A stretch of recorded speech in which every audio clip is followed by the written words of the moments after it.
बेताल 25। कुसुमपुर नगर में एक राजा राज्य करता था। उसके नगर में एक ब्राह्मण था जिसके 4 बेटे थे। लड़कों के सयाने होने पर ब्राह्मण मर गया और ब्राह्मणी उसके साथ सती हो गई। उनके रिश्तेदारों ने उनका धन छीन लिया। वे चारों भाई नाना के यहाँ चले गए, लेकिन कुछ दिन बाद वहाँ भी उनके साथ बुरा व्यवहार होने लगा। तब सबने मिलकर सोचा कि कोई विद्या सीखनी चाहिए। ये सोच करके चारों 4 दिशाओं में चल दिए। कुछ समय बाद वे विद्या सीख कर मिले। एक ने कहा, मैंने ऐसी विद्या सीखी है कि मैं मरे हुए प्राणी की हड्डियों पर मांस चढ़ा सकता हूँ। दूसरे ने कहा, मैं उसके खाल और बाल पैदा कर सकता हूँ। तीसरे ने कहा, मैं उसके सारे अंग बना सकता हूँ। चौथा बोला, मैं उसमें जान डाल सकता हूँ। फिर वे अपनी विद्या की परीक्षा लेने जंगल में गए। वहां उन्हें एक मरे शेर की हड्डियां मिलीं। उन्होंने उसे बिना पहचाने ही उठा लिया। एक ने मांस डाला, दूसरे ने खाल और बाल पैदा किए, तीसरे ने सारे अंग बनाए और चौथे ने उसमें प्राण डाल दिए। शेर जीवित हो उठा और सबको खा गया। ये कथा सुनाकर बेताल बोला, हे राजा, बताओ कि उन चारों में शेर बनाने का अपराध किसने किया।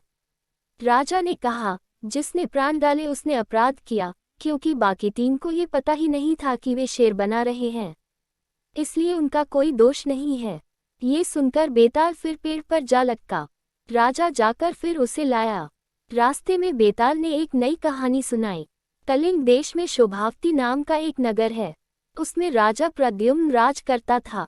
उसी नगरी में एक ब्राह्मण रहता था जिसके देवसोम नाम का बड़ा ही योग्य पुत्र था।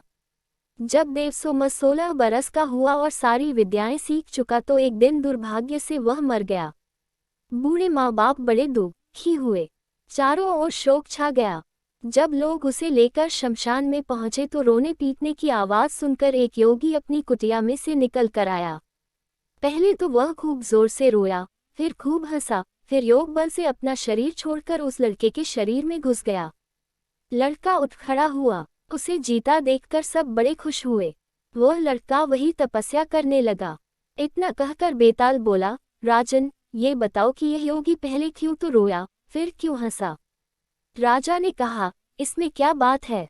वह रोया इसलिए कि जिस शरीर को उसके माँ बाप ने पाला पोसा और जिससे उसने बहुत सी शिक्षाएं प्राप्त की, उसे छोड़ रहा था।